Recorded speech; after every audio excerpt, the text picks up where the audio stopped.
자, 오늘 이제 10월 6일입니다. 오늘 드디어 이제 2022 시즌 메이저리그 정규 시즌이 마무리가 되는 날이었습니다. 네. 이로써 이제 김하성 선수의 샌디에이고 파드리스도 이제 162경기 일정을 모두 소화를 하게 됐는데요. 저희가 어제 뭐 라이브 방송에서 오늘 경기 나와야 된다, 나오지 말아야 된다, 휴식을 취해야 된다, 이런 얘기를 하면서 좀 약간 투닥투닥 거렸는데, 난 그 뭐라고 참. 결국에는 김하성 선수가 오늘 이제 휴식을 취하면서 타율 2할 5푼대, 그리고 OPS 0.7대를 사수할 수 있게 되었습니다. 이게 졸렬한 타율 관리라고 하는데, 당연한 거예요. 아니 더 타율이 올라갈 건데. 그렇습니다. 네. 오늘 이제 6일이죠. 샌프란시스코와의 이 메이저리그 정규 시즌 마지막 경기, 김하성 선수 휴식 취하면서 시즌을 마무리 지었는데요. 사실 제가 어저께 왜 그런 말씀을 드렸냐면, 이틀 전에는 이제 마차도 선수가 휴식을 했고, 그렇죠. 또 이제 어제 경기에서는 크로넨워스가 쉬었습니다. 오늘 이제 김하성 선수까지 쉬면서 이제 내야 핵심 선수들이 모두 하루씩 또 이렇게 휴식을 갖게 됐네요. 그렇죠. 특히 김하성 같은 경우에는 이 센터라인 내야수, 유격수로서 거의 대부분의 후반기 경기들을 출전하면서 체력적으로 굉장히 부침이 있었어요. 그러다 보니까 시즌 막판에 타격감을 끌어올리긴 했습니다만, 사실 9월 성적을 놓고 봤을 때는 체력적으로 좀 벅차는 게 보이는 상황에서 이제 정규 시즌 마지막 경기 쉬고 와일드카드 시리즈 경기까지 한 경기 더 휴식이 있잖아요. 그렇죠. 하루 더 쉬죠. 그러면서 이제 체력적으로 좀 보충이 될 수 있지 않을까 기대를 합니다. 맞습니다. 이로써 이제 김하성 선수 2022 시즌 성적 150경기에 출전을 해서요, 11홈런 59타점, 도루도 12개를 해냈고, 타율 2할 오픈 1, 2, OPS 0.708.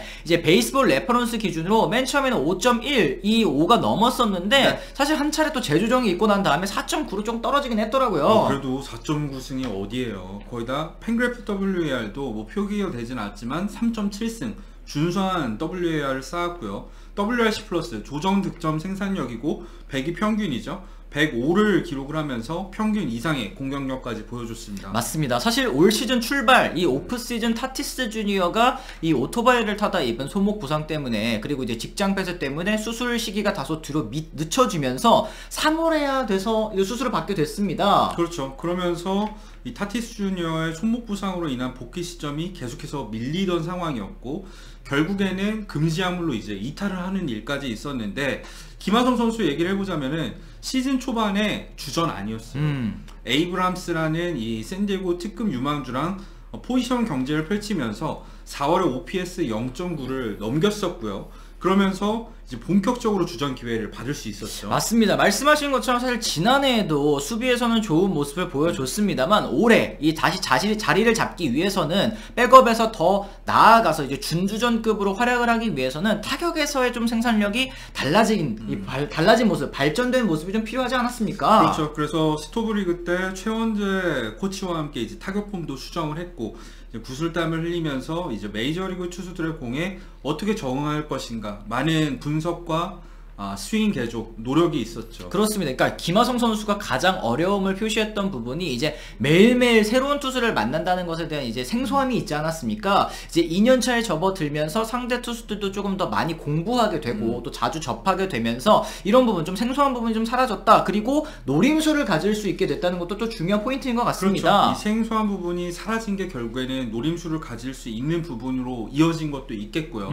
타석에서의 접근 자세도 달라지면서 뭐 사실 이 타석당 공을 보는 횟수도 많이 늘어났고, 볼넷 비율 높아지고, 삼진 비율 낮아지고, 그러니까 전체적으로 더 끈질긴 타자, 노림수를 갖고 있는 타자로 성장할 수 있었습니다. 맞습니다. 그 결과 지난해 WRC는 70, 그러니까 이제 리그 평균보다 30% 못 치는 타자에서 지금 올 시즌에는 105, 5% 잘 치는 타자로 이제 변모를 한 셈이니까, 참 이 김하성 선수의 이 발전 폭이 굉장히 또 크다는 걸 알 수 있었던 한 시즌이네요. 그렇죠. 거기다 워낙에 김하성 선수가 수비가 좋다 보니까 타격 성적이 평균이라고 하더라도 이 WAR을 쌓는 페이스는 좋을 수밖에 없었고요. 맞습니다. 결과적으로 베이스볼 레퍼런스에서 이 4.9승을 쌓을 수 있었던 거는 이렇게 유격수 포지션 평균보다 좋은 타격 그리고 뛰어난 수비를 바탕으로 만들어낼 수 있는 성과였습니다. 그렇죠. 이제 팀 내에서 마차도 6.8에 이어서 WAR 2위, 이게 다르비슈의 4.5보다 높은 수치였고, 이제 팬그래프 기준 WAR로 보더라도 마차도, 그 다음에 다르비슈, 크로덴워스, 그 다음에 스넬과 함께 김하성 선수가 동률이니까 그렇죠. 어느 지표로 보더라도 팀 내에서 또 핵심적인 역할을 했다는 것은 또 부인하기 어려운 그런 사실인 것 같습니다. 그렇습니다. 이 WAR을 떠나서 이제 샌디에고의 팀 내 사정으로 살펴봤을 때는 결국에 앞서 말씀드린 이 타티스 주니어의 결국에는 완전한 시즌 아웃이 되면서 이 샌디에고 파드리스 같은 경우에는 주전 유격수의 공백이 생긴 상황이었잖아요. 그 공백을 이제 김하성 선수가 잘 메워줬기 때문에 샌디에고 파드리스가 지금처럼 좋은 성적을 거둘 수 있었던 거죠. 맞아요. 그리고 이제 에이브람스 얘기도 또 해주셨는데, 만약에 김하성 선수가 이렇게 시즌 초반에 잘해주지 못했더라면 이제 여름 트레이드 시장에서 과연 팀 내 최고 유망주인 이 에이브람스를 과연 트레이드 칩으로 활용할 수 있었을까라는 의문이 들기도 합니다. 그렇죠.